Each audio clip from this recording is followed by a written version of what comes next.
The most famous vampire on Earth was named after a real man. The real one never drank blood. He never feared the sun. He was worse. In his own lifetime, men wrote that he took his dinner in a forest of his impaled enemies.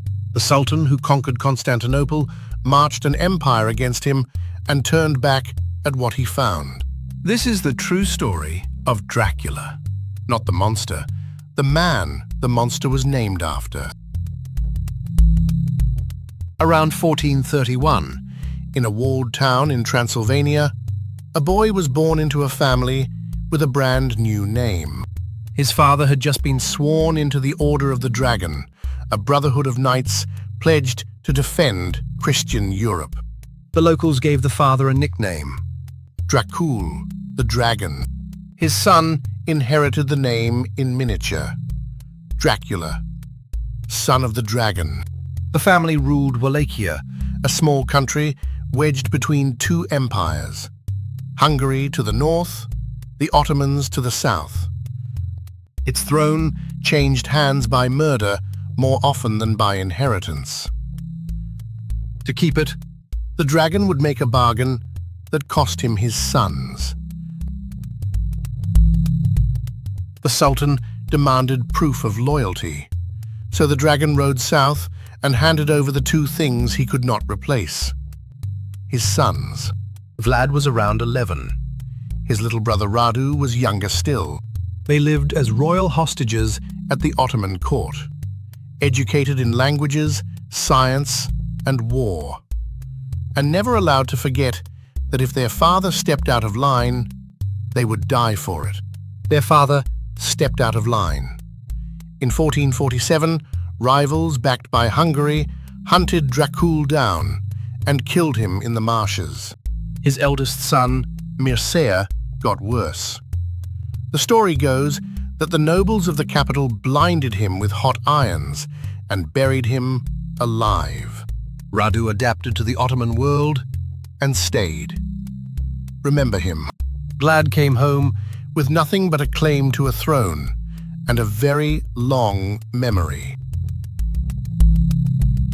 In 1456, he took back his father's throne and found a country rotting from the inside. The boyars, the great nobles, had survived every change of power by arranging most of them. Some had helped bury his brother, so the new prince threw a feast. The old chronicle says he rose and asked his guests a single question: "How many princes have you served?" Even the youngest had answered to 7. The oldest guests never left the courtyard. The rest were marched into the mountains and forced to build his fortress at Poenari until their fine clothes rotted off their backs. That story may have grown in the telling. What is certain is that Vlad broke the boyars, and Wallachia learned to obey. Legend adds one detail. He left a golden cup at a public fountain for any traveler to drink from. In all the years of his rule, nobody dared to steal it. His instrument of choice was the stake. Impalement was not his invention. It was a punishment both empires used. Vlad turned it into a system of government. When the Saxon trading towns of Transylvania defied his laws and sheltered rivals to his throne, he crossed the mountains and burned them. Survivors carried home stories that would follow him for 500 years. Of prisoners dying by the hundreds on the stakes, of the prince taking his dinner calmly in the middle of it all. One famous story, told by a Greek chronicler, says Ottoman envoys refused to remove their turbans in his presence. So, he had the turbans nailed on. His enemies called it savagery. He called it order. Both were true. In 1461, Vlad stopped sending the Sultan his yearly tribute.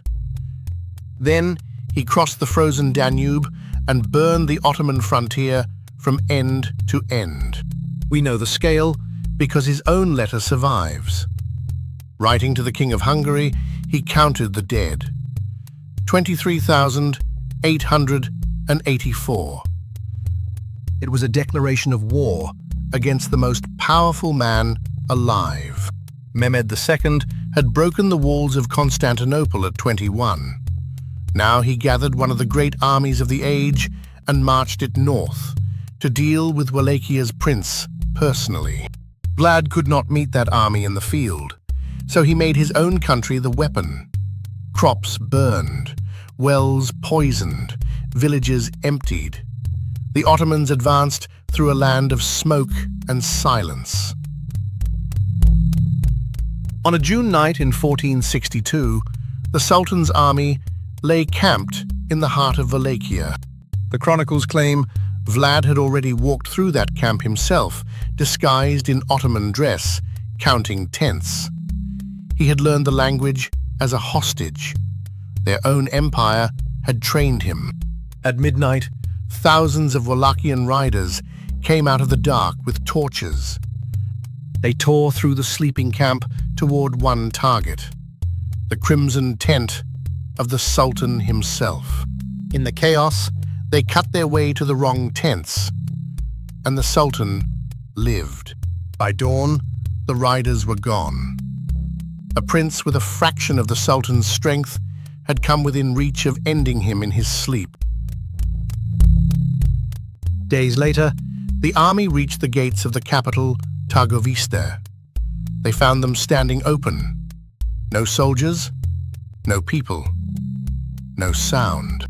Then, on the road beyond the city, they found what Vlad had left for them. A forest of stakes, holding the army's own captured comrades. The chroniclers wrote that it stretched for miles. One of them claimed 20,000 men. The army that had conquered Constantinople stopped and stared in silence. One account gives the Sultan's verdict. A man capable of this, he said, cannot be driven from his country. Mehmed turned for home, but he left behind a sharper weapon than any army. Radu, the handsome, reasonable, Ottoman-raised brother with an offer of peace and forgiveness. The boyars had had enough of stakes. Within months, Wallachia belonged to Radu, and Vlad rode north to his ally, the King of Hungary, who threw him in prison. Historians who examined the treason letters used to justify it believe they were forged. He stayed locked away for more than a decade. While Vlad sat in his tower, something new was spreading across Europe. The printing press. In 1476, he escaped the story for one last act. He took back his throne. Weeks later, he was dead in battle. The stories say his head traveled to Constantinople, a gift for the Sultan.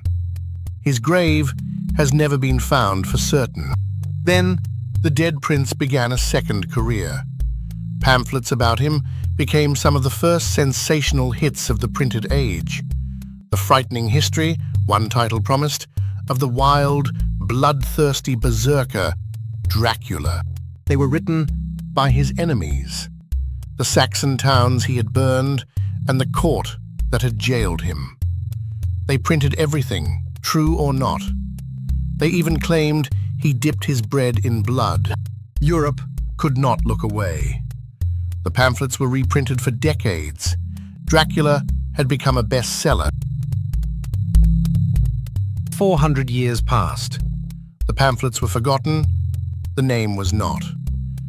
In 1890, in a library in the English seaside town of Whitby, an Irish theatre manager was researching his first horror novel.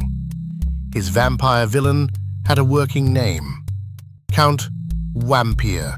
Then, in an old travel book, Bram Stoker found a footnote about a Wallachian prince who fought the Turks. It said his name, in the local tongue, meant devil. Stoker crossed out Wampir and wrote Dracula. Scholars who studied his notes found no sign he knew about the stakes, the pamphlets, or the night attack. He did not steal the man's story. He stole the name, and accidentally made it immortal. And here is the strangest part. In Romania, Vlad is no monster at all. He is remembered as a hero who defended his people against an empire in a brutal age with brutal tools. The vampire and the hero are both legends. The man in between was real, and his true story is darker than the one the movies invented. History is full of stories like this. The truth buried inside a legend everyone thinks they know. Subscribe, and I'll dig up the next one.